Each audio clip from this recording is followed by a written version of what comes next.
Convince yourself that part A, B and C of figure are identical. Find the capacitance between points A and B of the assembly. बच्चों सबसे पहले convince करना है कि सारे के सारे फिगर जो हैं वो सब इक्वल ही है। अगर आइडेंटिकल है, इक्वल है, तो ये बच्चों एक बार हो जाते हैं कन्विंस। देखिए यहाँ ये रहा पॉइंट ए, ये रहा पॉइंट बी, एक 1 माइक्रोफैरेड, 3 माइक्रोफैरेड, 2 माइक्रोफैरेड, 6 माइक्रोफैरेड और ये रहा बीच में आर्म में 5 माइक्रोफैरेड। अगर ध्यान समझिएगा बच्चों तो आपको 5 रेजिस्टेंस जब दिखता था तो क्या आपके दिमाग में व्हीटस्टोन ब्रिज आता था? अब आपके पास 5 कैपेसिटर है, क्या फिर से व्हीटस्टोन ब्रिज दिमाग में आना चाहिए? बिल्कुल आना चाहिए बच्चों।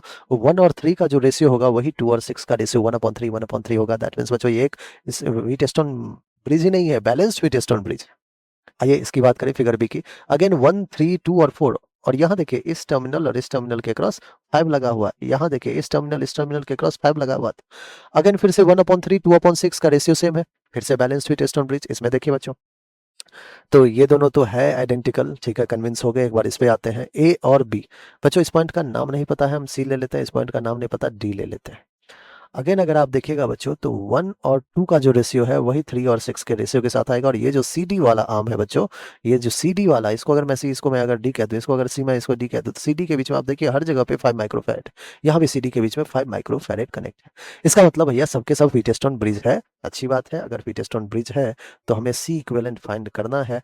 सारे के सारे जो कैपेसिटर है उसकी वैल्यू भी बच्चों सेम ही है, 1326, 1326, 1326, सबकी वैल्यू भी सेम है, वैल्यू भी डिफरेंट नहीं है।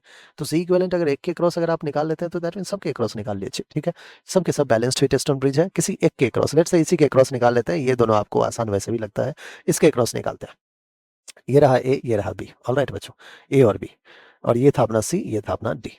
इसको मैं सी कर दिया, इसको मैं डी कर दिया, ठीक है, बहुत बढ़िया। ए से सी में 2 माइक्रोफैरेड है, ए से सी में 2 माइक्रोफैरेड है। सी से डी में 5 है, सी से डी में बच्चों कितना है? 5 है, 5 माइक्रोफैरेड, ठीक है, कितना है? 5 माइक्रोफैरेड। बी से डी में 3 है, बी से डी में 3 माइक्रोफैरेड है। ऑलराइट, ये हो गया, ये हो गया। बी से सी के बीच में 6 है, बी से सी के बीच में 6 माइक्रोफैरेड है, हो गया काम। ए से डी के बीच में, ए से डी के बीच में अगेन, ए से डी के बीच में क्या है? 1 माइक्रोफैरेड है। बहुत बढ़िया, ये कुछ कॉम्बिनेशन है। What we have to find is c equivalent between point a and b. A और बी के अबाउट हमें क्या करना है? सी इक्विवेलेंट फाइंड करना है बच्चों। चलिए, बैलेंस व्हीटस्टोन ब्रिज है, इसको रख के कोई मतलब ही नहीं है। तो हमारे पास ऊपर बच गया 2 और 6 सीरीज में, नीचे बच गया 1 और 3 सीरीज में, और दोनों आपस में क्या होगा बच्चों? पैरेलल में होगा। दोनों आपस में क्या होगा? पैरेलल में।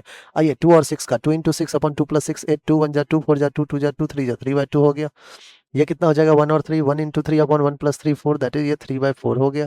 चलिए बच्चों दोनों को इक्विवेलेंट के लिए ऐड कर लेते हैं, क्योंकि पैरेलल है, सिंपली ऐड कर लेंगे। 3/2 + 3/4